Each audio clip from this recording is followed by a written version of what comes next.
Capítulo 7. O desterro de Bahá'u'lláh para o Iraque. O atentado contra a vida de Nasir-ed-Din Shah, como mencionado em capítulo anterior, ocorreu no dia 28 do mês de Shawwal, 1268, o que corresponde ao dia 15 de agosto de 1852. Imediatamente depois, Bahá'u'lláh foi apreendido em Yavaran, conduzido com a maior ignomínia a Teherã e lá atirado no Siachal. Seu encarceramento durou por um período de não menos de 4 meses, no meio do qual se iniciou o ano 9, predito pelo Bab em termos tão ardorosos e mencionado por Sheikh Ahmad Yazail como ano após Rim, o qual dotou o mundo inteiro de potencialidades nem sonhadas. Depois de meses de nascer esse ano, Bahá'u'lláh, havendo agora sido realizado o objetivo de sua prisão, foi libertado e partiu um mês mais tarde para Bagdá, na primeira etapa de um exílio memorável, destinado a durar até o fim da vida e a levá-lo, no decurso dos anos, até Adrianópolis, na Turquia europeia, e a terminar com seu encarceramento de 24 anos em Aca. Agora que, em consequência daquele sonho tão potente, ele for investido do poder e da autoridade soberana, associados com sua missão divina, tornou-se imperativa e urgente, bem como inevitável, sua libertação de um encarceramento que já havia atingido seu propósito e que, caso fosse prolongado, o teria impedido completamente do exercício de suas funções, as quais tão recentemente lhe foram conferidas. Nem faltavam os instrumentos e meios de efetivar sua emancipação dos grilhões opressores. A persistente e decisiva intervenção do ministro russo, o príncipe Dolgoruk, que não poupou esforços para estabelecer a inocência de Bahá'u'lláh, a pública confissão de Mullah Sheikh Ali Turchizi, apelidado Azim, que no Siachal, na presença de Hajib-ul-Dawli e do intérprete do ministro russo e do representante do governo, enfaticamente o livrou de culpa, confessando sua própria cumplicidade, o indiscutível testemunho dado por competentes tribunas, os preservantes esforços envidados por seus próprios irmãos, irmãs e outros parentes, tudo isso se uniu para efetivar, afinal, sua libertação das mãos de seus inimigos rapaces. Outra influência poderosa, ainda que menos evidente, que se deve admitir haver contribuído para sua libertação, foi o destino sofrido por tão grande número de seus abnegados condiscípulos que com ele languesciam nessa mesma prisão. Pois, como Nabil observa, com razão, o sangue derramado no decurso daquele ano fatídico em Teherã por esses heróicos companheiros de prisão de Bahá'u'lláh foi o resgate pago por sua libertação das mãos de um inimigo que tentava impedi-lo de atingir o objetivo para o qual Deus o destinara. Em virtude de testemunhos tão preponderantes que estabeleceram, além da menor sombra de dúvida, não haver sido Bahá'u'lláh envolvido, o grão-vizir, depois de obter o consentimento do seu soberano, embora relutante, estava em uma posição de despachar ao Siachal seu representante fidedigno, Haji Ali, para entregar a Bahá'u'lláh a ordem de libertação.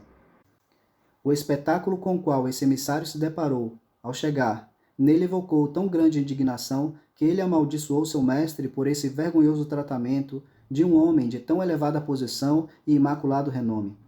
Tirando dos ombros o manto, apresentou-o a Bahá'u'lláh, implorando-lhe que o usasse na presença do ministro e seus conselheiros.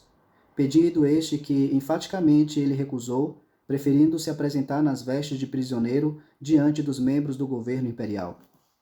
Assim que Bahá'u'lláh entrou em sua presença, o grão-vizir dirigiu-se a ele, dizendo: Tivesseis vós dignado a seguir meu conselho e vos desassociado da fé do Syed Bab, nunca teríeis sofrido as dores e as indignidades que sobre vós têm sido amontoadas.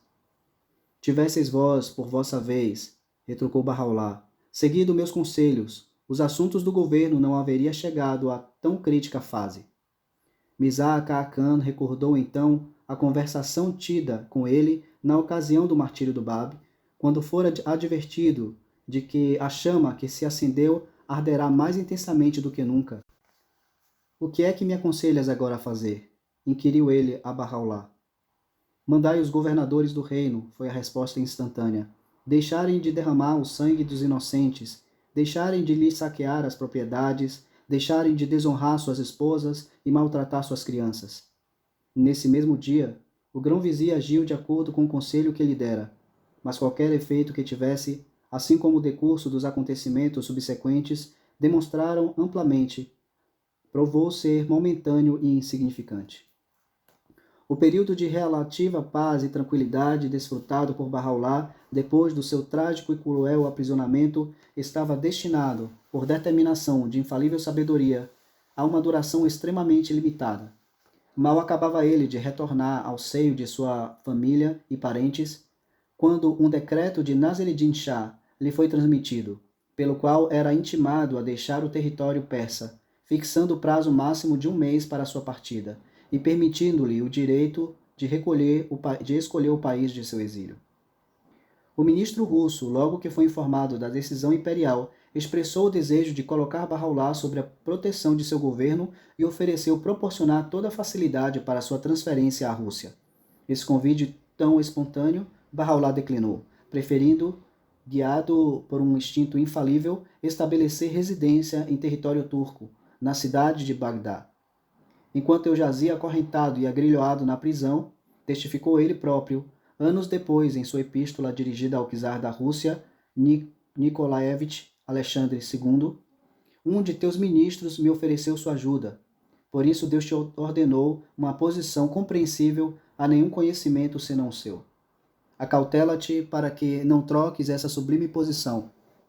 E ainda outro testemunho esclarecedor, revelado por sua pena, nos dias em que este ser injuriado estava penosamente afligido na prisão, o ministro do altamente estimado governo da Rússia, que Deus, o glorificado e exaltado seja ele, o ajude, envidou os máximos esforços para abranger minha libertação.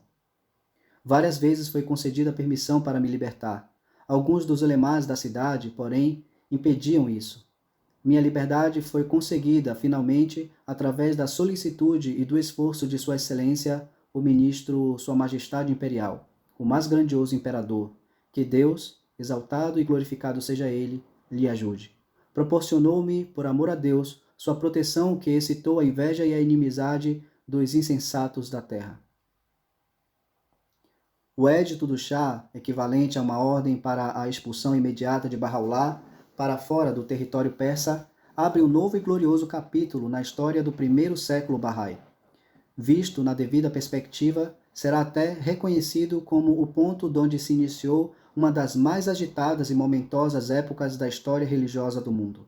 Coincide com a inauguração de um ministério que se estendeu por um período de quase 40 anos, um ministério sem paralelo nos anais religiosos da humanidade inteira, em virtude de seu poder criador, sua força purificadora, suas influências saneadoras e da irresistível operação das forças que liberou. Forças que dirigiram o mundo e lhe determinaram o curso de desenvolvimento. Assinala a fase inicial em uma série de desterros, que se estendeu sobre um império de 4 décadas e só terminou com a morte daquele que era o objeto desse édito cruel.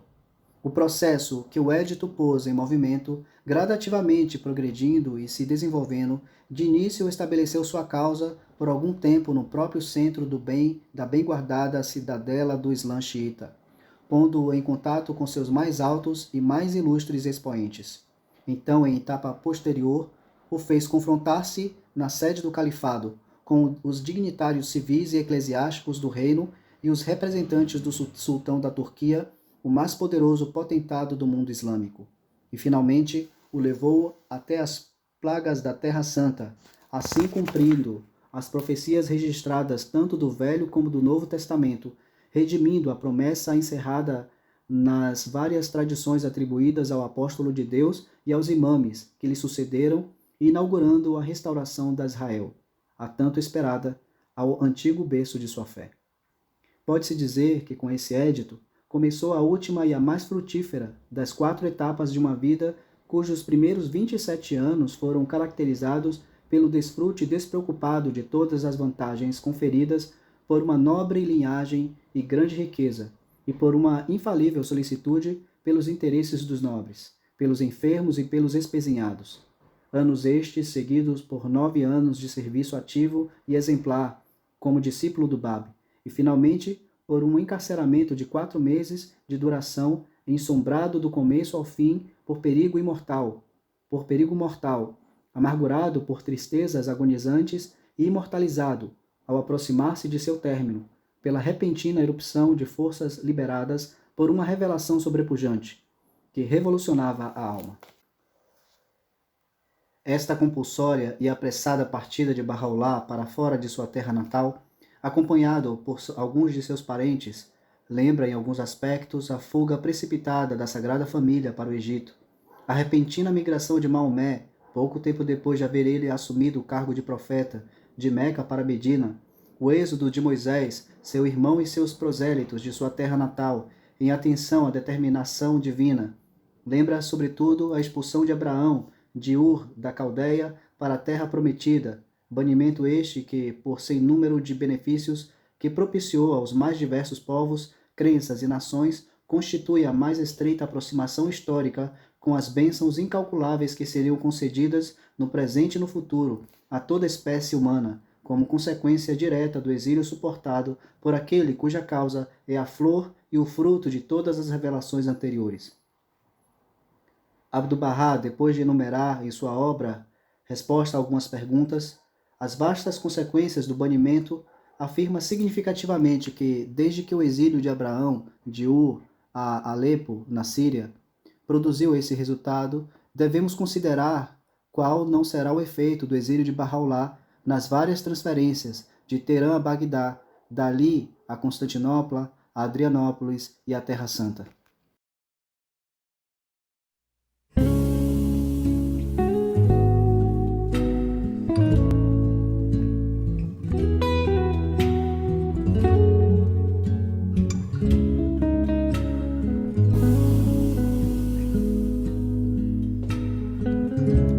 Eres como una espada de excelente temple, oculta en la oscuridad de la vaina,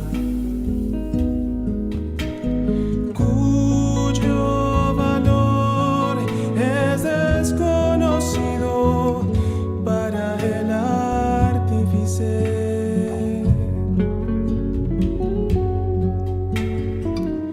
Tanto sal de la vaina, del yo y el deseo, para que tu valor se haga manifiesto y resplandeciente ante todo el mundo.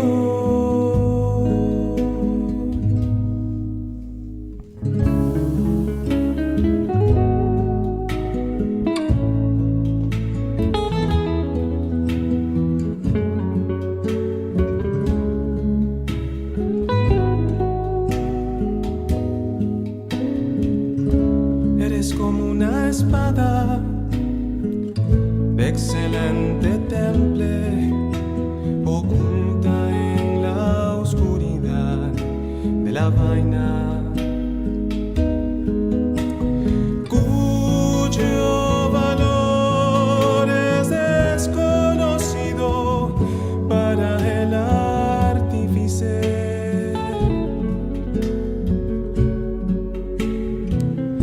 Tanto sal de la vaina, del yo y el deseo, para que tu valor se haga manifiesto y resplandeciente ante todo el mundo. Bahá'u'lláh.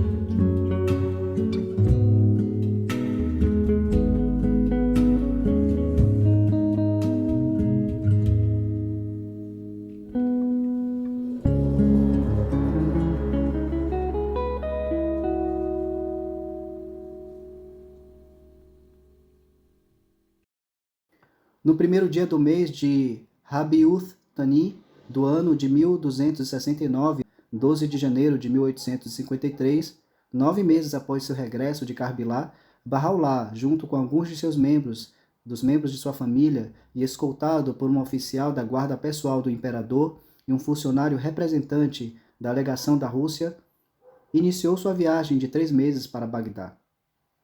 Entre aqueles que compartiram seu exílio, figurava Nawab, sua esposa, de caráter santo, por ele intitulada a mais excelsa folha, e quem, durante quase 40 anos, continuou a mostrar uma fortaleza, uma piedade, uma devoção e uma nobreza de alma que para ela ganharam, da pena de seu senhor, o tributo póstumo, incomparável, de haver sido feita sua consorte perpétua em todos os mundos de Deus.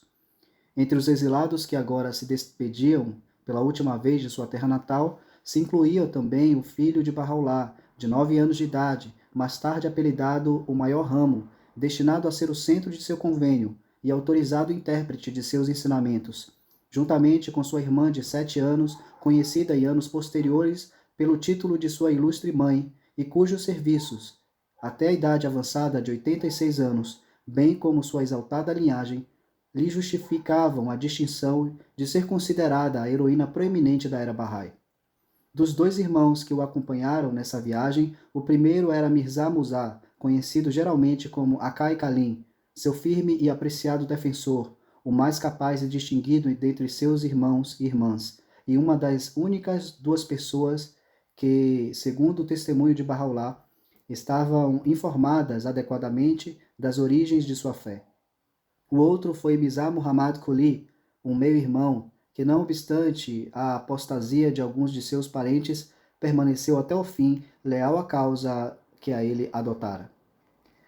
A viagem, empreendida no auge de um inverno excepcionalmente severo, a qual levou o pequeno grupo de exilados tão mal equipados, através das nevadas montanhas da Pérsia Ocidental, embora fosse longa e perigosa, se consumou sem outros acontecimentos, senão a cordial e entusiástica recepção que foi dada aos viajantes durante sua breve estada em Karand, pelo governador Hayat Quli Khan da seita Aliullahi. Em retribuição, Bahá'u'lláh lhe mostrou tal bondade que toda a gente da aldeia se sentiu afetada e por muito tempo, depois disso, continuou a mostrar tanta hospitalidade a seus seguidores em seu caminho a Bagdá, que ganharam a reputação de serem babis. Em uma oração que ele revelou naquele tempo, estendendo-se sobre as dores e tribulações que suportara no Siachal, Bahá'u'lláh dá testemunho das durezas sofridas durante aquela terrível viagem, nas seguintes palavras: Meu Deus, meu mestre, meu desejo, tu criaste este átomo de pó mediante o consumado poder de tua grandeza e o nutriste com tuas mãos, as quais por ninguém podem ser acorrentadas. A ele tens dotado provas e sofrimentos que língua alguma pode descrever, nem qualquer uma de tuas epístolas relatar de um modo adequado. A garganta que tu acostumaste ao toque da seda, tens afinal cingido de fortes correntes, e o corpo ao qual deste o conforto de brocados e veludos, tens sujeitado por fim a degradação de um calabouço. Teu decreto me prendeu em inumeráveis grilhões, e ao redor do pescoço me pôs correntes que ninguém pode romper. Passaram-se alguns anos, durante os quais aflições, assim como chuvas de misericórdia, sobre mim caíram. Quantas foram as noites em que o peso das correntes e grilhões nenhum repouso me permitia, e quão numerosos os dias durante os quais paz e tranquilidade me eram negadas, por causa daquilo com que as mãos e as línguas dos homens me afligiram. Tanto o pão como a água, que tu, através de tua misericórdia, que a tudo abarca, tens concedidos aos animais do campo, eles, a este servo, têm por algum tempo negado, e as coisas que recusaram infligir àqueles que se têm apartado de tua causa, as mesmas eles deixaram ser infligidas a mim, até que, finalmente, teu decreto irrevogável foi determinado, e teu mandato intimou este servo a que partisse da Pérsia, acompanhado por um grupo de homens debilitados e crianças de tenra idade, neste tempo em que o frio é tão intenso que se não pode nem falar, e o gelo e a neve estão tão abundantes que é impossível se mover. Finalmente, no dia 28 de Jamad-ul Thani, 1269, 8 de abril de 1853, Bahá'u'lláh chegou em Bagdá, a cidade capital do território que naquele tempo era a província turca do Iraque.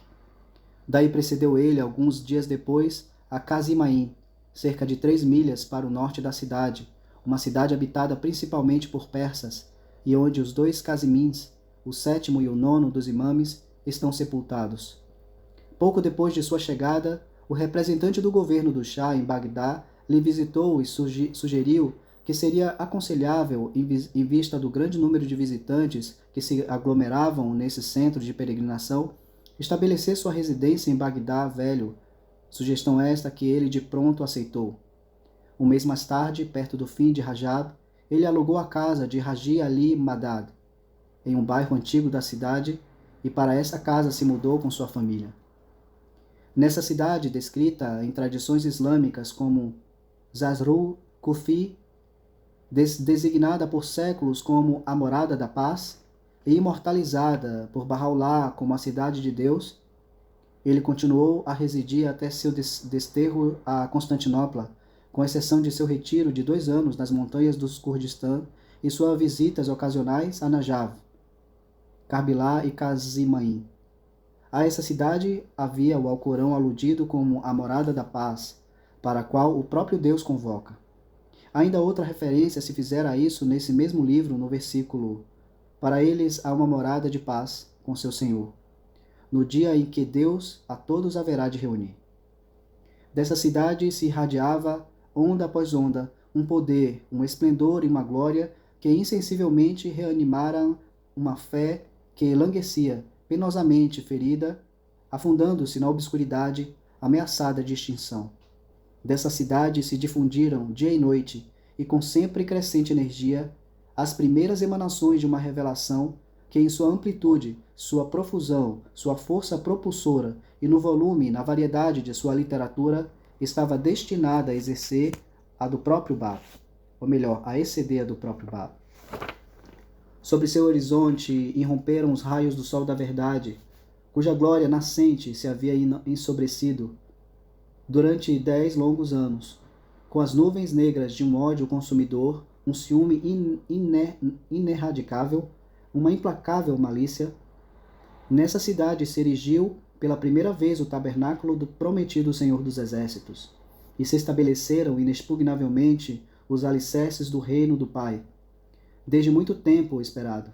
Dela saíram as primeiras novas da mensagem da salvação que, segundo profetizou Daniel, haveria de assinalar, depois do lapso de 1290 dias, o fim da abominação que desola. Dentro de seus muros foi irrevogavelmente fundada e permanentemente consagrada a mais grandiosa casa de Deus, seu escabelo e o trono de sua glória, o alvo de um mundo adorador, a lâmpada de salvação entre a terra e o céu, o sinal da sua lembrança para todos os que estão no céu e na terra, entesourando a joia cuja glória se irradiou sobre toda a criação, o estandarte de seu reino, o santuário a cujo redor circulará a Assembleia dos Fiéis. Em virtude de sua santidade como a mais sagrada morada de Bahá'u'lláh e a sede de sua transcendente glória, lhe foi conferida a honra de ser considerada um centro de peregrinação, inferior a nenhuma outra cidade, senão a Adiaca, sua mais grandiosa prisão, em cujas imediações está entesourado seu santo sepulcro, o Queblé do mundo Bahá'í. Ao redor da mesa celestial posta em seu próprio coração, sacerdotes e leigos, sunitas e xiitas, curdos, árabes e persas, príncipes e nobres, camponeses e desvistes, se reuniam em número sempre crescente, de longe e de perto, recebendo todos eles, de acordo com suas necessidades e suas capacidades, um quinhão daquele sustento divino que no decurso do tempo os capacitaria a divulgar a fama daquele generoso doador, encher as fileiras de seus animadores, difundir em toda parte seus escritos, ampliar os limites de sua congregação e lançar um alicerce firme para a futura ereção das instituições de sua fé. E finalmente, ante os olhos de diversas comunidades que habitavam dentro de seus portais, se introduziu a primeira fase no gradativo desenvolvimento de uma revelação recém-nascida. Foram escritas as primeiras efusões da inspirada pena de seu autor, e formulados os primeiros princípios de sua doutrina que lentamente se cristalizava. Aprenderam-se as primeiras implicações de seu augusto grau, foram lançados os primeiros ataques que visaram solapar interiormente sua fé, e registradas as primeiras vitórias sobre seus inimigos internos, e as primeiras peregrinações à porta de sua presença foram empreendidas. Esse perpétuo exílio a que agora providencialmente acabava de ser condenado o transmissor de tão preciosa mensagem, não manifestou logo, e na verdade não poderia manifestar súbita ou rapidamente as suas potencialidades latentes. O processo pelo qual seus inimagináveis benefícios seriam evidenciados aos olhos dos homens foi lento, penosamente lento, e caracterizou-se, como realmente demonstra a história de sua fé desde o seu início até os dias que correm, por um número de crises que, por vezes, ameaçaram interromper o seu curso e anular todas as esperanças que o seu progresso alimentara. Uma dessas crises, à proporção que se agravava, ameaçando comprometer sua recém-nascida fé e abalar seus ainda frescos alicerces, encobriu os primeiros anos de seu estágio no Iraque, o marco inicial de seu longo exílio, dando a este período uma significação toda especial.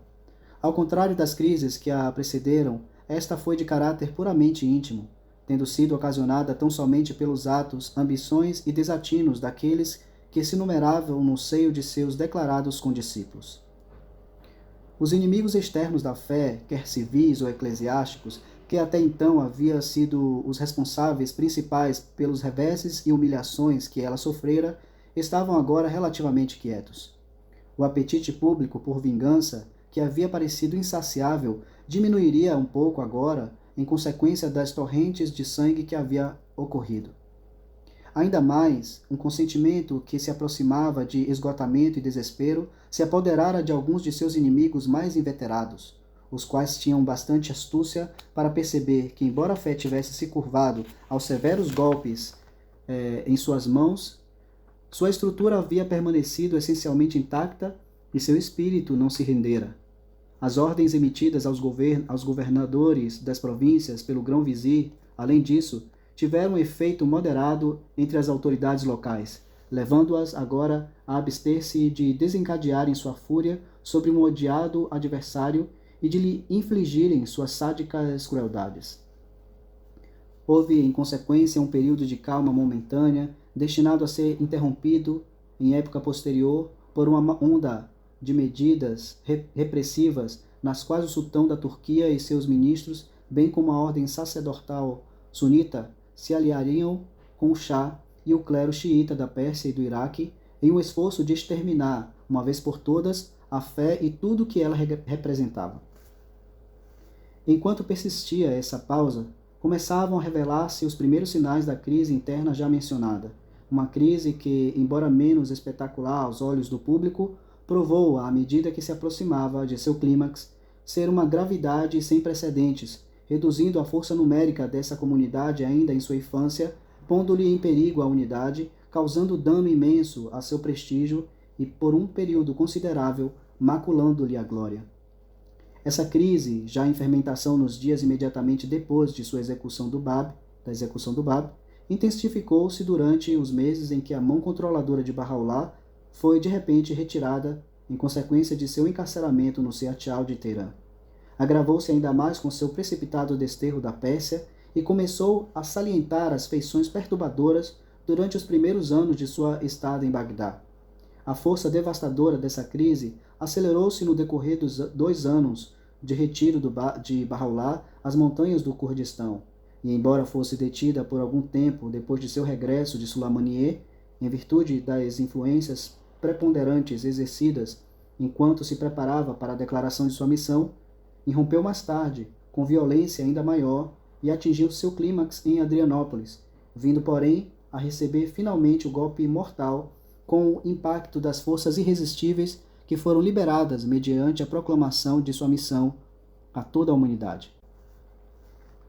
A figura central dessa crise não era outra, senão aquela nomeada pelo próprio Bab, o crédulo e covarde Mirza Yahya, a certas características de quem já nos referimos em páginas anteriores. O homem malévolo e infame que enganou e com habilidade consumada e uma persistência indomável manipulou aquela pessoa vaidosa e flácida foi um certo Syed Muhammad, nativo de Isfahan, notório por sua excessiva ambição, sua obstinácia cega e seus ciúmes irrefreáveis. A ele se referiu posteriormente Bahá'u'lláh, no Kitab Aqdas, como aquele que desencaminhara Mirza Yahya e em uma de suas epístolas o estigmatizou como a fonte de inveja e a quinta essência da maldade.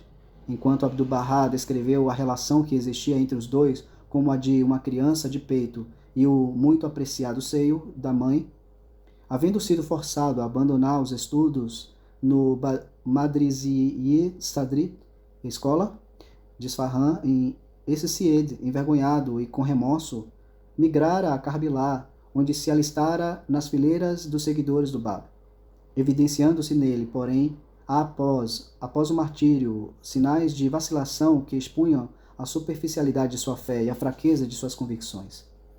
A primeira visita de Bahá'u'lláh a Karbala e as inequívocas evidências da reverência, do amor e da admiração que alguns dos mais eminentes entre os antigos discípulos e companheiros de Syed Kazim sentiam por ele, haviam incitado nesse intrigante e inescrupuloso tramador uma inveja e em sua alma criado uma animosidade sobre as quais a tolerância, a paciência que lhe foram mostradas por Bahá'u'lláh, outro efeito senão tiveram os de as avivar. Seus iludidos ajudantes, instrumentos voluntários de seus diabólicos desígnios, foram os babis, de número considerável, que frustrados, desiludidos e sem guia, já estavam predispostos a ser por ele seduzidos a um caminho diametralmente oposto aos preceitos e conselhos de um líder falecido. Bendito es el sitio y la casa y el lugar y la ciudad y el corazón y la montaña y el refugio y la cueva y el valle y la tierra y el mar y la isla y la pradera donde se ha hecho mención de Dios y se ha glorificado su alabanza. Bendito es el sitio y la casa y el lugar y la ciudad y el corazón y la montaña y el refugio y la cueva y el valle y la tierra y el mar y la isla y la pradera donde se ha hecho mención de Dios y se ha glorificado su alabanza.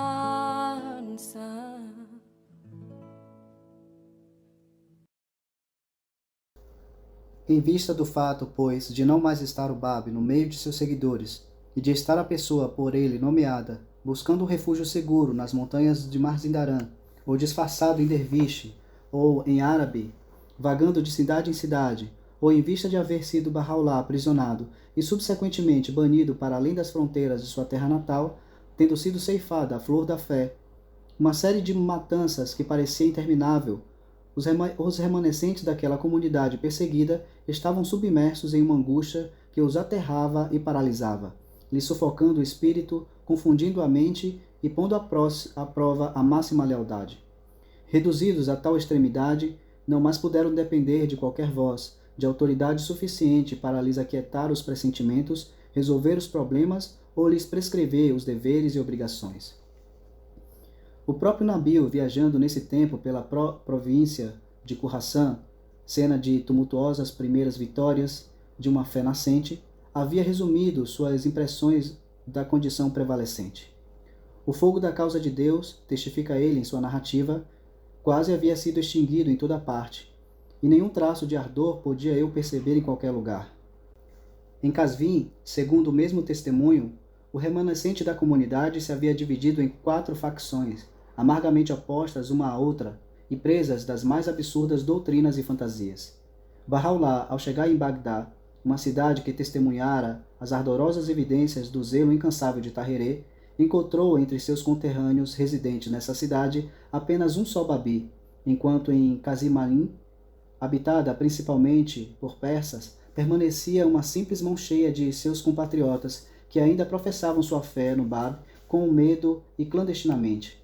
A moral dos membros dessa comunidade decrescente, tanto quanto seu número, havia declinado de uma maneira bem acentuada. Tão refratários e insensatos estavam, para citarmos as próprias palavras de Bahá'u'lláh, que ao ser libertado da prisão, sua primeira decisão foi levantar-se e empreender com o máximo vigor a tarefa de regenerar esse povo.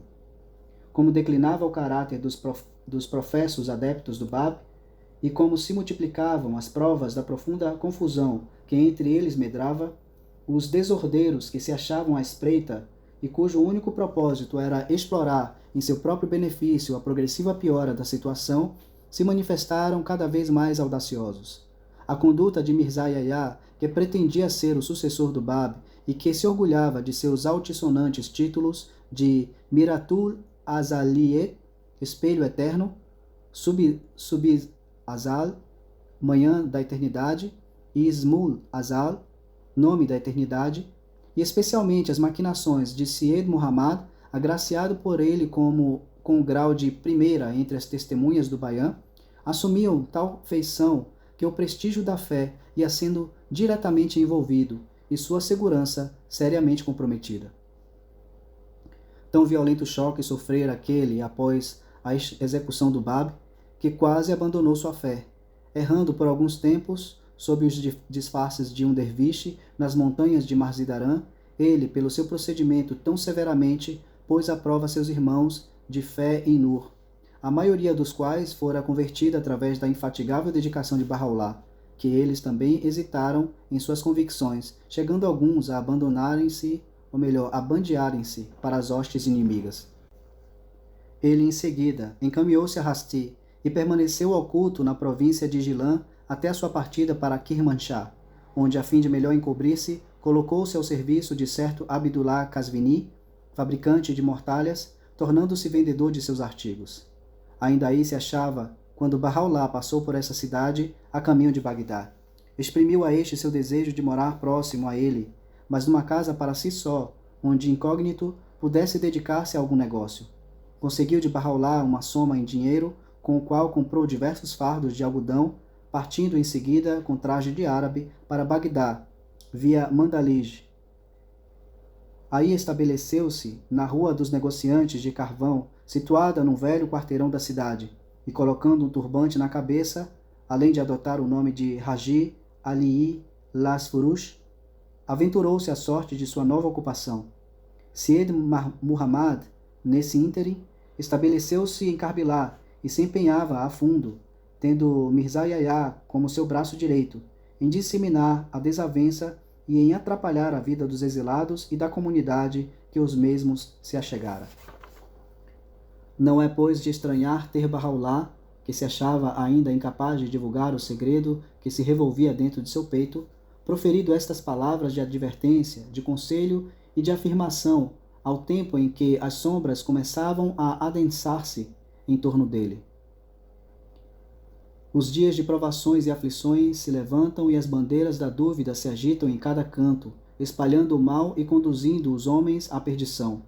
Não consintais que a voz de alguns soldados da negação despertem a dúvida em vosso seio, nem permitais que o vosso espírito se incline em olvidar-se daquele que é a verdade, tanto mais que surgiram em todas as eras proféticas transes idênticos. Deus, de qualquer maneira, estabelecerá sua fé e fará irradiar sua luz, embora odiada pelos provocadores de tumultos. Aguardai sem cessar a causa de Deus, todos os cativos à sua onipotência. Não há guarita que possa abrigar a quem tente fugir-lhe. Não penseis ser a causa de Deus uma bagatela, em que qualquer um possa satisfazer seus caprichos. Em vários lugares, um certo número de pessoas alimenta presentemente essa mesma pretensão. Tempo virá em que cada uma delas haja perecido, tendo perdido e voltado para o nada, como se o fora o próprio pó. Havia um jovem Babi, Mizar Kajan, o primeiro a crer, nele cognominado mais tarde Hadi Mullah, servo de Deus, que em sua fervorosa devoção e influenciado por um sonho que tivera sobre o Bab, e também como resultado de leitura que fizera de certos escritos de Bahá'u'lláh, abandonou precipitadamente seu lar em Kashan, rumando para o Iraque, na esperança de chegar à sua presença, e passou a servi-lo assiduamente por um período de 40 anos na tríplice função de amanuense, companheiro e mordomo. A ele, mais do que a qualquer outra pessoa, foi Bahá'u'lláh impelido a revelar, nesta crítica situação, um vislumbre da ainda irrevelada glória de sua missão. Mizar Kajan, descrevendo a Nabil os acontecimentos daquela primeira e inesquecível noite passada em Karbila, na presença do querido objeto de sua busca, o qual era, naquela ocasião, hóspede de Haji Mizar Hassan Hakim Bashi, prestou o seguinte testemunho. Como era verão, Bahá'u'lláh costumava passar as primeiras horas da noite e mesmo dormir no terraço da casa. Essa noite, quando ele se havia recolhido, eu, de acordo com suas instruções, deitei-me para um breve descanso a uma pequena distância de onde ele se encontrava. Nem bem me levantara e começara a oferecer minhas preces, quando a um canto do terraço, limitado por uma parede, percebi sua abençoada pessoa levantar-se e caminhar-se em minha direção. Quando me alcançou, disse: também tu estás desperto. E pôs-se a salmodiar, andando de lá para cá. Como poderia eu descrever essa voz e os versos que entoava, e o garbo de sua postura ao ir e vir, as largas e fortes passadas à minha frente, parecia-me a cada passada sua e a cada palavra que pronunciava surgirem diante de mim milhares de oceanos luminosos e descerrarem-se ante meus olhos milhares de mundos de incomparável esplendor e irradiarem sua luz sobre mim, milhares de sóis. Aos raios do luar que se derramavam sobre ele, continuava assim a passear e a entoar. Cada vez que se aproximava de mim, fazia uma pausa e, com atento tão maravilhoso que língua alguma poderá descrever, dizia-me: ouve-me, meu filho, por Deus, o verdadeiro. Esta causa será indubitavelmente proclamada. Não deis ouvidos às vãs palavras do povo do Baião, que deturpa o significado de cada termo. Desta forma ele continuou a andar, a entoar e a dirigir-me estas palavras, até que os primeiros albores do dia brilharam no céu. Depois disso, transportei os preparos do seu leito para os seus aposentos, e tendo-lhe preparado o chá, retirei-me de sua presença.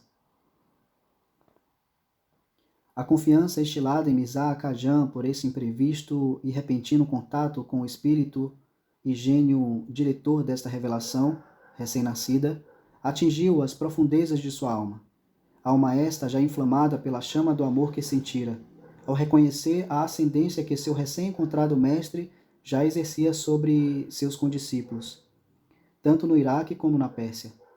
Essa intensa adoração que tomou conta de todo o seu ser e que não poderia ser suprimida nem abafada, foi logo percebida por Mizar Yahya e seu comparsa Syed Muhammad. As circunstâncias que precederam a revelação da epístola de Kulut Tahan, escrita durante esse período a pedido de Haji Mizar Kamaluddin Inaraki, Babi de honrosa linhagem e alta cultura, nada mais puderam fazer senão agravar uma situação que já se tornara séria e ameaçadora. Impelido pelo desejo de ser esclarecido por Mizar Yahya sobre o significado do versículo do Alcorão, toda a sorte de alimentos foi permitida aos filhos de Israel? Hashim-Izar Kamaluddin solicitara que escrevesse um comentário sobre isso. Pedido que foi satisfeito, mas com relutância e de maneira tal que patenteava a incompetência e a superficialidade de seus conhecimentos, o que levou Hashim-Izar Kamaluddin a desiludir-se e a perder a confiança no seu autor. Voltando-se para Bahá'u'lláh e repetindo seu pedido, foi agraciado com uma epístola em que Israel e seus filhos foram identificados como o Bab e seus seguidores, respectivamente.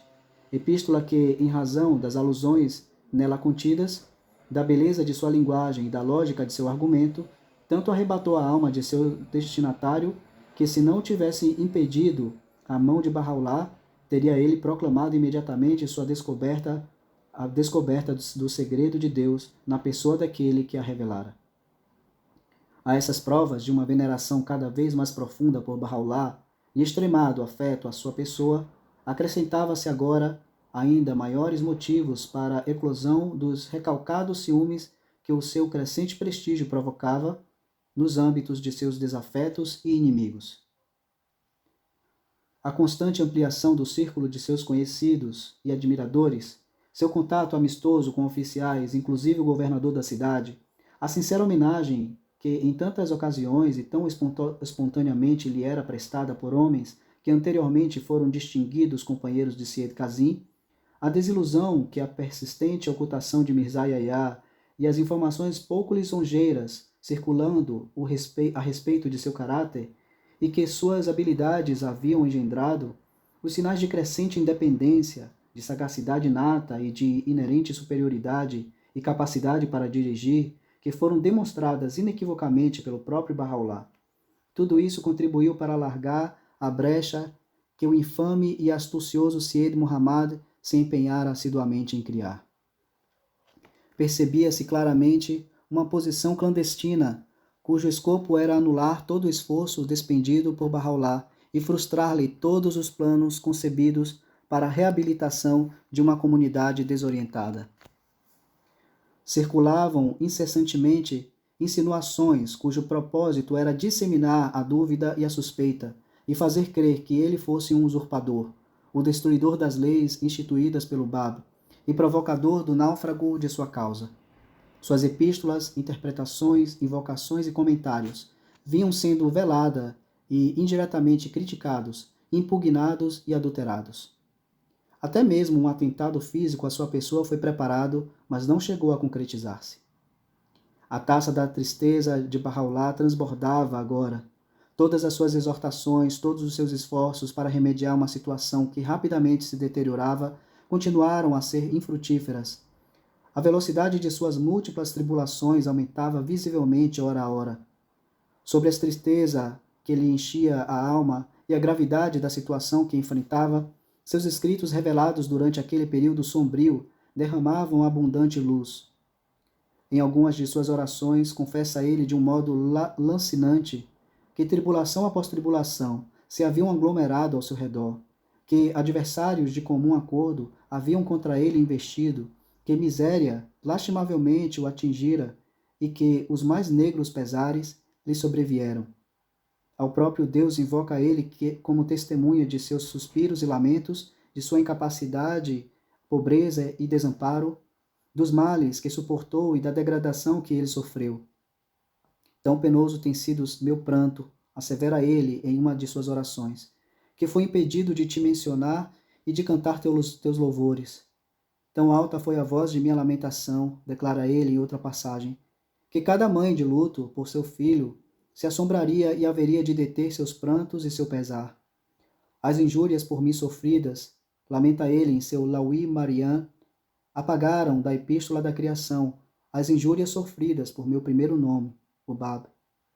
Ó Marian, continua ele, da terra de Terã. Após incontáveis aflições, alcançamos o Iraque, amando do tirano da Pérsia, onde depois dos grilhões de nossos inimigos, fomos afligidos com a perfídia de nossos amigos. Deus sabe o que me sobreveio em seguida. E ainda, Tenho suportado o que nenhum homem, seja do passado ou do futuro, já suportou ou suportará. Oceanos de tristeza, testifica ele na epístola de Kulutaan, tem surgido sobre mim numa gota dos quais qualquer alma suportaria beber. Tal é o meu pesar que minha alma quase partiu de meu corpo. Dai ouvidos, ó Kamal, exclama ele nessa epístola, descrevendo sua aflitiva situação. À voz dessa formiga humilde, abandonada, que se escondeu em seu abrigo e cujo desejo é partir de vosso meio e desaparecer de vossa vista, por causa daquilo que as mãos dos homens fizeram. Deus verdadeiramente tem sido testemunha entre mim e seus servos.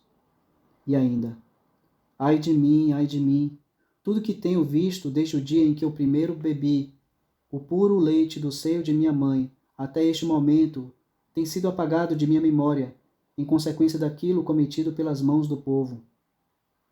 Além disso, ele, em seu Kazidiye Varkaye, uma ode revelada durante os dias de seu retiro às montanhas do Kurdistão, em louvor da donzela, personificação do Espírito de Deus que pouco antes sobre ele descera, assim se desabafa das agonias que pesam sobre seu coração. O dilúvio de Noé é apenas uma medida de lágrimas por mim vertidas, e o fogo de Abraão, uma ebulição de minha alma. O pesar de Jacó é apenas um reflexo de minhas tristezas, e as aflições de Jó, uma fração de minha calamidade. Derrama sobre mim paciência, ó meu Senhor. Tal é a sua súplica em uma de suas orações, e faze-me vitorioso sobre as transgressões.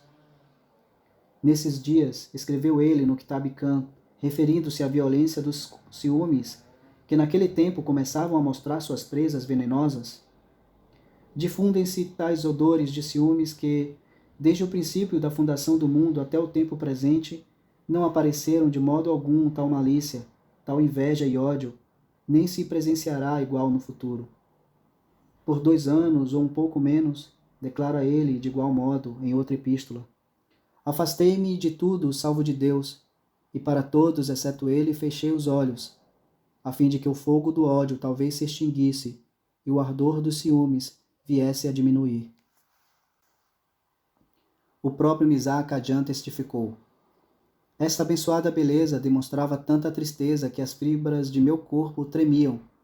Da mesma forma, ele relatou, conforme a narrativa de Nabil, que pouco antes do retiro de Bahá'u'lláh, vira-o, em certa ocasião, ao Dealbar da Aurora, sair pressurosamente de sua casa, com seu barrete de dormir ainda na cabeça, mostrando tais sinais de perturbação que ele foi incapaz de encará-lo, e o ouvira asseverar enquanto caminhava. Essas criaturas são as mesmas criaturas que durante 3.000 anos têm adorado ídolos e se curvado perante o bezerro de ouro. Agora também de nada melhor são capazes. Que relação pode haver entre esta gente e aquele que é o semblante da glória? Que laço pode uni-los àquele que é a suprema encarnação de tudo quanto é digno de amor? Permaneci, declara Mizar Khajan, pregado ao chão, inanimado, consumido como uma árvore morta, pronto a baquear sob o impacto do grandioso poder de sua palavra. Finalmente ele disse, ordenai-os a recitar, há quem remova as dificuldades a não ser Deus? Dize, louvado seja Deus, ele é Deus, todos são seus servos e todos aquecem a seus mandamentos. Dizei-lhe que repitam isso 500 vezes, ou melhor, 1000 vezes, ao dia e à noite, adormecidos ou despertos, para que talvez o semblante da glória possa ser revelado aos seus olhos e jorros de luz sobre eles desçam. Como soubemos mais tarde, ele próprio recitava esse mesmo versículo, traindo sua face à máxima melancolia. Diversas vezes, durante aqueles dias, ouvia-se-lhe asseverar, temos, por certo tempo, estado entre essa gente e malogramos em perceber neles a mínima atenção. Frequentemente fazia ele alusão ao seu desaparecimento do nosso meio, sem que nenhum de nós entendesse o que queria dizer. Finalmente, ao discernir, assim como ele mesmo atesta no Kitab Khan, os sinais de acontecimentos iminentes, decidiu ele retirar-se antes que se realizassem. O objeto único de nosso retiro, afirma ele nesse mesmo livro, foi evitar vir a ser motivo de discórdia entre os fiéis, fonte de distúrbios para nossos companheiros, meio de danificar qualquer alma ou causa de tristeza para qualquer coração. Nosso afastamento, ele, além disso, nessa mesma passagem, afirma enfaticamente: a nenhum regresso visava e nossa separação não nutria esperança de reunião.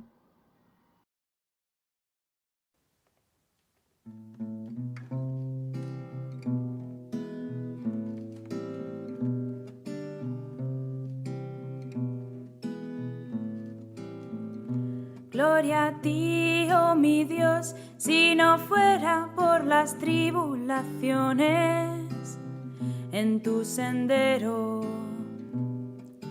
¿Cómo podría conocerse a tus amantes verdaderos? ¿Cómo podría revelarse la posición de quien te anhela? Si no fuera por las pruebas sufridas por tu amor, sufridas por tu amor. Gloria a ti, oh mi Dios, si no fuera por las tribulaciones en tu sendero. ¿Cómo podría conocerse a tus amantes verdaderos, a tus amantes verdaderos?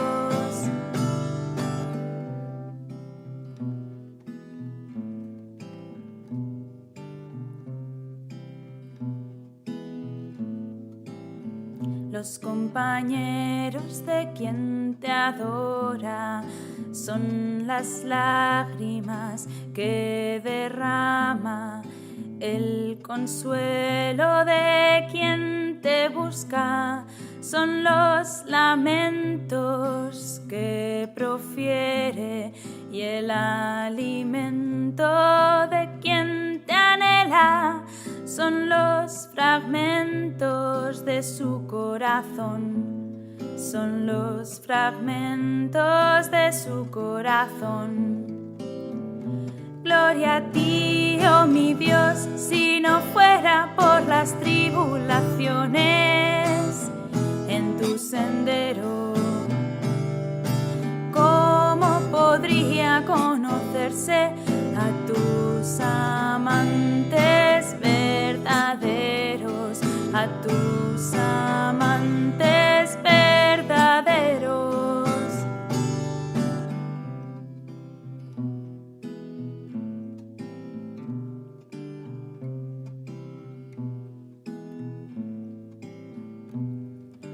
Cuán dulce es la amargura de la muerte en tu sendero. Cuán preciados son los dardos sufridos por amor a exaltar tu palabra, por amor a exaltar tu palabra. Deseo lo que tú deseas y anhelo solo lo que tú anhelas. Deseo lo que tú deseas y anhelo solo lo que tú anhelas. Gloria a ti, oh mi Dios, si no fuera por las tribulaciones en tu sendero. ¿Cómo podría conocerse a tus amantes verdaderos, a tus amantes verdaderos? Gloria a ti, oh mi Dios, si no fuera por las tribulaciones en tu sendero.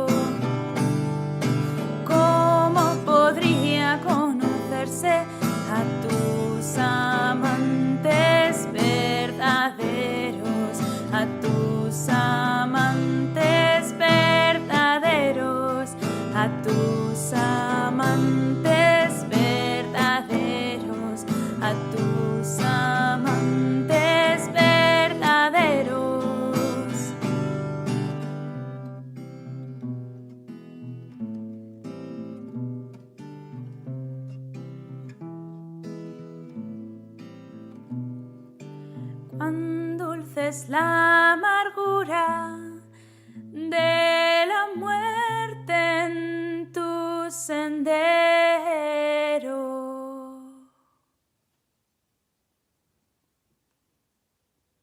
Repentinamente e sem informar ninguém, nem mesmo dentre os membros de sua própria família, a 12 de Rajab de 1270 depois da Hejra, 10 de abril de 1854, ele partiu acompanhado por um servidor maometano chamado de Abul Kazvi Hamadani, a quem forneceu certa quantia em dinheiro, instruindo-o a agir como se fosse um mercador e a usar esse dinheiro em seu próprio proveito.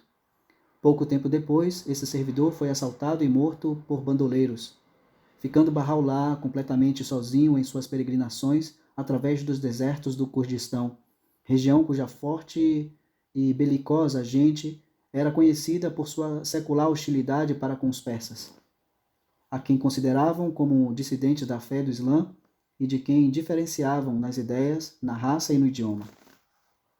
Vestido grosseiramente como um viajante, levando consigo nada mais que seu kashkul, uma tigela de esmolas, e uma muda de roupas, e tomando o nome de Dervish Muhammad, Bahá'u'lláh retirou-se para a solidão, vivendo por certo tempo na montanha denominada Sargalu, tão distante dos pontos de povoamento que apenas 2 vezes por ano, nas épocas da sementeira e da colheita, era visitada pelos camponeses daquela região.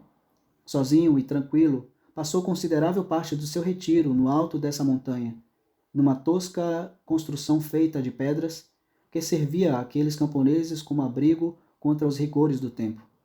Às vezes sua morada era uma gruta, à qual ele se refere em suas epístolas dirigida ao famoso Sheikh Abdul Rahman e a Mariam, uma parenta sua. Abre aspas. Vaguei pelo deserto da resignação, viajando de tal maneira que no meu exílio todos os olhos pranteavam minhas penas e todas as criaturas vertiam lágrimas de sangue em razão de minha angústia. Os pássaros do céu eram os meus companheiros e os animais do campo a mim se associavam. Assim ele descreve no Lawi Mariam. No Kitab Khan, referindo-se a esses dias, testifica ele: de meus olhos vertiam lágrimas angustiosas e de meu coração dilacerado surgia um oceano de agônicos pesares. Muitas noites não tive com que me alimentar, e muitos dias meu corpo não encontrou repouso. Sozinho comunguei com meu espírito, aliado do mundo e de tudo que nele existe. Nas odes que revelou enquanto se achava engolfado em suas devoções durante aqueles dias de completo isolamento, nas orações e monólogos que, em verso e prova, tanto em árabe como em persa, fluíram de sua amargurada alma, muitas dessas composições costumava entoar em voz alta para si mesmo, ao amanhecer e durante as vigílias noturnas. Bahá'u'lláh exaltou os poderes e atributos de seu Criador, celebrou as glórias e os mistérios de sua própria revelação, cantou louvores àquela jovem que personificava o Espírito Divino dentro dele, demorou-se no tema de sua solidão e de suas aflições passadas e futuras, estendeu-se sobre a cegueira de sua geração e perfídia de seus amigos e a perversidade de seus inimigos, afirmou sua decisão em levantar-se e, se necessário, oferecer sua própria vida em holocausto à sua causa, insistiu sobre os requisitos prévios que todo aquele que busca a verdade deve possuir e recordou como que prevendo o destino que o aguardava, a tragédia do Imam Hussein em Karbelá, a desdita de Maomé em Meca, os sofrimentos de Jesus às mãos dos judeus, as provocações de Moisés infligidas pelo faraó e seu povo, e as amarguras de José ao ser lançado ao poço por traição de seus irmãos. Esses primeiros e inflamados desabafos de uma alma ansiosa por aliviar-se na solidão de voluntário exílio, muitos dos quais, infelizmente, não foram preservados para a posteridade, formam, com a epístola de Kulutayan e o poema intitulado Rashid Amar, revelado em Teherã, os primeiros frutos de sua divina pena. Foram os precursores das obras imortais, o Kitab Khan, Palavras Ocultas e os 7 Vales. as quais nos anos precedentes de sua declaração em Bagdá enriqueceriam sobremodo o sempre crescente volume de suas produções e preparariam o caminho para o futuro florescimento de seu gênio profético por ocasião de sua histórica proclamação ao mundo, que ele fez em poderosas epístolas aos reis e governantes de toda a terra. E, finalmente, para os últimos frutos de sua missão, isto é, as leis e estatutos de sua revelação, formulados durante o seu isolamento na grande prisão de Aca. Continuava ainda Bahá'u'lláh em sua solidão naquela montanha, quando um certo sheik, residente em Sulaymaniyeh, que possuía uma propriedade nessas vizinhanças, procurou-o, impelido por um sonho que tivera com o profeta Maomé.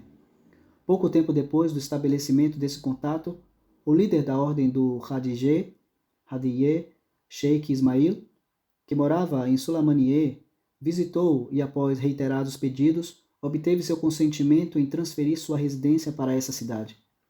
Enquanto isso, seus amigos em Bagdá, descobrindo seu paradeiro, mandaram o Sheikh Sultan, sogro de Akai Kalim, rogar-lhe que voltasse, e quando Bahá'u'lláh já morava em Sulaymaniyeh, num quarto pertencente ao Taqi Mawlana Khalid, seminário teológico, chegou esse mensageiro.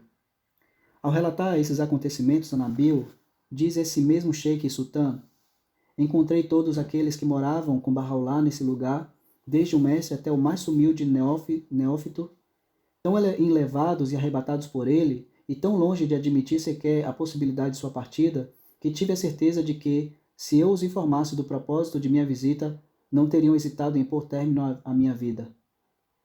Pouco tempo depois da chegada de Bahá'u'lláh no Kurdistão, relatou o Sheikh Sultan, ele através de seus contatos pessoais com Sheikh Uthman, Sheikh Abdul Rahman e Sheikh Ismail, os chefes honrados e indiscutíveis das ordens Naqshbandiyeh, Qadiriyeh e Khalidiyeh, respectivamente, pôde conquistar seus corações completamente e sobre eles estabeleceu sua ascendência.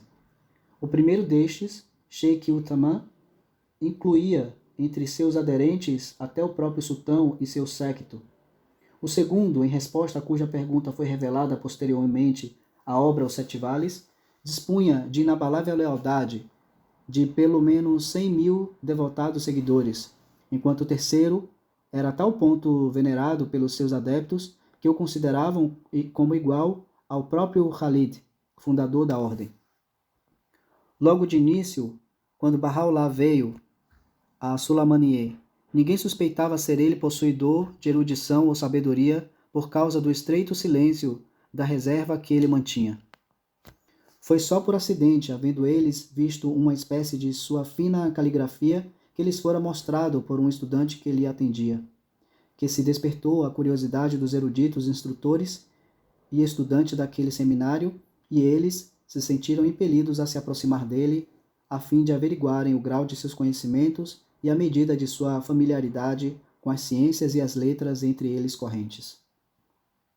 Aquela sede de erudição fora famosa por suas vastas doações e numerosos virtuosos e por sua associação com Salahi de Ayyubi e seus descendentes.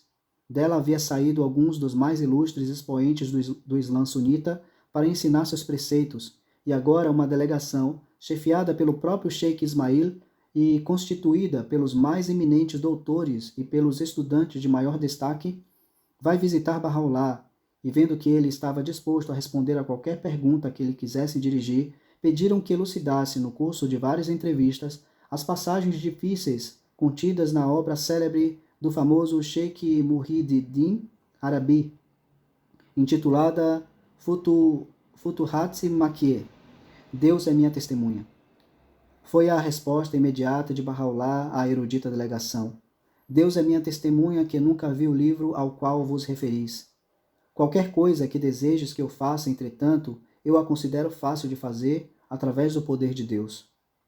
Pedindo que um deles lhe lesse uma página desse livro cada dia, em voz alta, ele lhes pôde resolver as perplexidades de um modo tão espantoso que os encheu de admiração. Não se contentando com uma simples clarificação das passagens obscuras do texto, Ele interpretava para eles o pensamento do autor, expondo sua doutrina e desvelando seu propósito.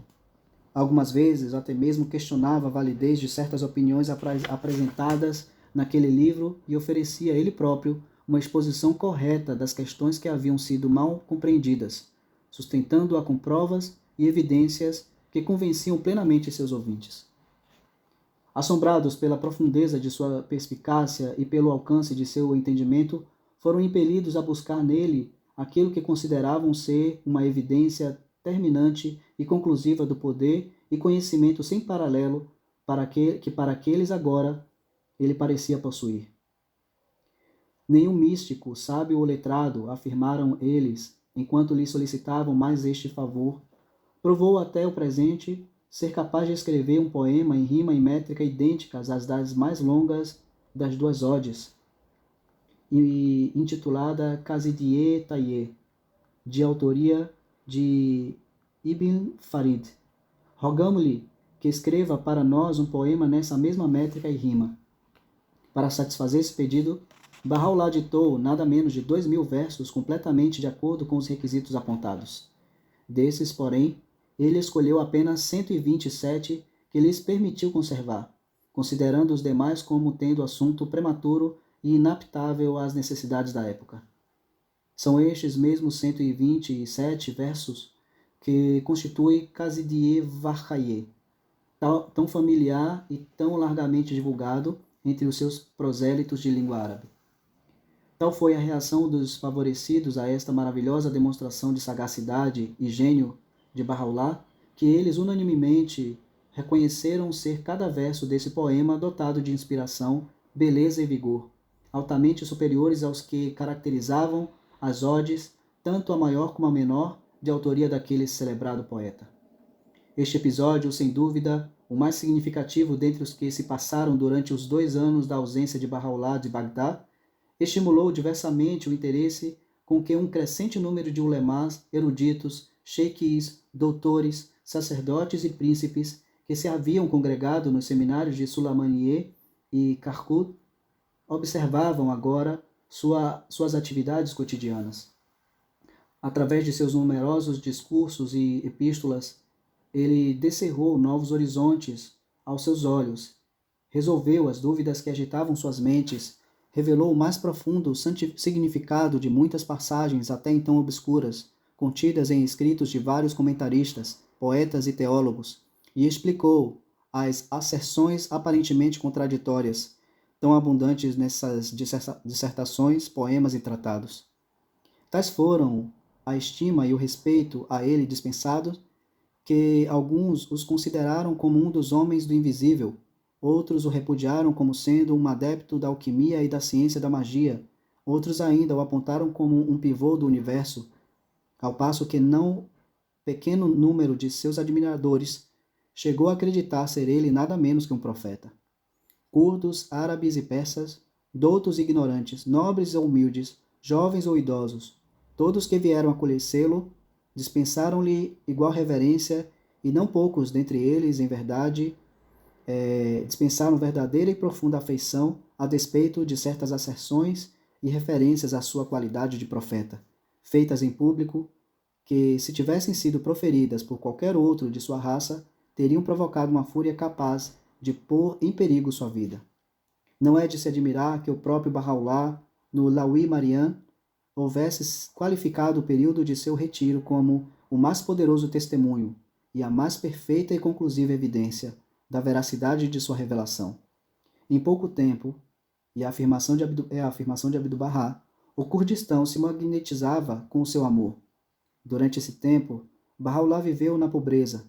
Suas vestes eram as mesmas que as dos pobres e necessitados. Sua comida era a mesma dos indigentes e humildes. Uma atmosfera de majestade aureolava-o como ao sol do meio-dia. Em toda parte era ele profundamente reverenciado e amado. Enquanto os alicerces da futura grandeza de Bahá'u'lláh estavam sendo lançados numa terra estranha e em meio a estranha gente, a situação da comunidade Babi descambava a largos passos de mal para pior. Favorecidos e encorajados por seu imprevisto e prolongado afastamento da cena de seus trabalhos, os detratores com seus iludidos comparsas, se ocupavam em ampliar o âmbito de suas nefastas atividades. Mirza Yahya, encerrado a maior parte do tempo em sua casa, dirigia secretamente, através de correspondência com os babis, em quem confiava plenamente, uma campanha que visava o completo descrédito de Bahá'u'lláh. Por meio de algum adversário potencial, havia ele despachado a Azerbaijão Mirza Muhammad e Mazidarani, um de seus adeptos, com a expressa finalidade de assassinar Dayan, o repositório do conhecimento de Deus, a quem ele deu o título de pai de iniquidades, e estigmatizou como Tagut, a quem o Bab exaltara como a terceira letra a crer naquele que Deus haverá de tornar manifesto. Em seu desatino havia ele, ainda mais, induzido Mirza Qajan a seguir para Nu e lá esperar um momento propício, quando pudesse efetuar com êxito um atentado contra a vida do soberano. Sua torpeza e desfaçatez haviam a tal ponto chegado que o levaram a perpetrar ele mesmo e a permitir que Syed Muhammad o repetisse, depois dele, um ato odioso que Bahá'u'lláh o caracterizou como uma gravíssima traição, que infligiu desonra ao Bab e acabrunhou todas as terras de pesar. Com maior evidência da enormidade de seus crimes, ele até ordenou que o primo do Bab, Mirza Ali Akbar, um fervoroso admirador de Dayan, fosse secretamente assassinado, mandado este que foi executado em toda a sua iniquidade. Quanto a Syed Muhammad, havendo seu mestre, Mirza Yahya, lhe concedido agora plena liberdade de ação, ele se cercara, assim como Nabil afirma categoricamente, de uma banda de rufiões, os quais ele licenciava e até instigava a arrebatarem à noite os turbantes das cabeças de peregrinos ricos que se haviam congregado em Carbilá, a roubarem-lhes os sapatos, a despojarem de seus divãs e as suas velas o santuário do imã Hussein e a apanharem os copos das fontes públicas.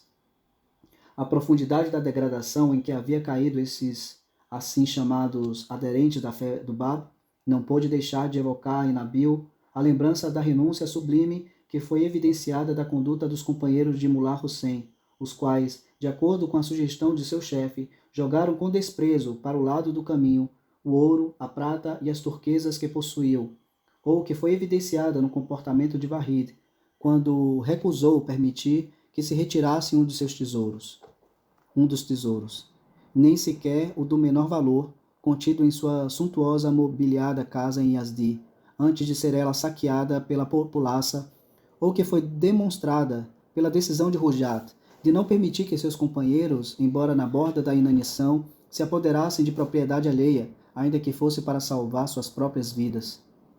Tais foram a audácia e a desfaçatez desses desmoralizados e transviados babis, que nada menos de 25 pessoas, de acordo com o testemunho de Abdu'l-Bahá, tiveram a presunção de declarar o prometido anunciado pelo Bab. Tal foi, porém, o declínio em seu sucesso, que quase não se atreviam mais a mostrar-se em público. Os curdos e os persas, ao confrontarem-se com eles nas ruas, competiam entre si em amontoarem sobre eles abuso e em vilipendiarem abertamente a causa que professavam. Não é de se admirar, pois, haver Bahá'u'lláh, ao regressar a Bagdá, descrito nas seguintes palavras a situação então existente. Não encontramos mais que uma mão cheia de almas decaídas e desalentadas. Não, antes completamente perdidas e mortas. A causa de Deus deixara de ser mencionada pelos lábios de qualquer pessoa, nem havia coração algum receptivo à sua mensagem. Tal foi a tristeza que dele se apoderou na ocasião de sua chegada, que por algum tempo ele recusava sair da casa, a não ser, de vez em quando, para ir a Qazimain e ter uma reunião com alguns de seus amigos que nessa cidade residiam, ou em Bagdá. A trágica situação que se formara no decorrer dos seus 2 anos de ausência agora exigia imperativamente o seu regresso. Ele próprio atesta no Kitab-i-Khan, da fonte mística de Manou, a determinação de voltarmos ao lugar de onde viéramos. Rendemo-nos à sua vontade e nos submetemos à sua ordem. Por Deus, o além dele não existe outro Deus. É sua enfática afirmativa ao Sheikh Sultan, conforme narra Nabil. Não fora meu reconhecimento de fato de que a bendita causa do ponto primordial estava na iminência de ser completamente destruída e de que assim teria sido em vão todo o sangue que fora derramado no caminho de Deus. Eu não teria consentido de modo algum em tornar ao seio do povo do Baian, e sim ter-lhe-ia abandonado a adoração dos ídolos que sua imaginação criara. Misaiaiá, compreendendo perfeitamente as consequências de sua silenciosa direção da fé, rogara-lhe insistentemente por cartas que voltasse. Não menos aflitos eram os apelos de seus próprios parentes e amigos, particularmente de seu filho mais velho, de 12 anos, Abdu'l-Bahá, cuja dor e solidão tanto lhe consumia a alma que numa palestra registrada por Nabil em sua narrativa, ele confessou haver envelhecido criança em consequência da partida de seu pai. Decidindo dar por terminada a fase de seu retiro, Bahá'u'lláh despediu-se dos sheiks de Sulaymaniyeh, que agora se enumeravam entre os seus mais ardentes e leais admiradores, conforme o demonstrou sua futura conduta.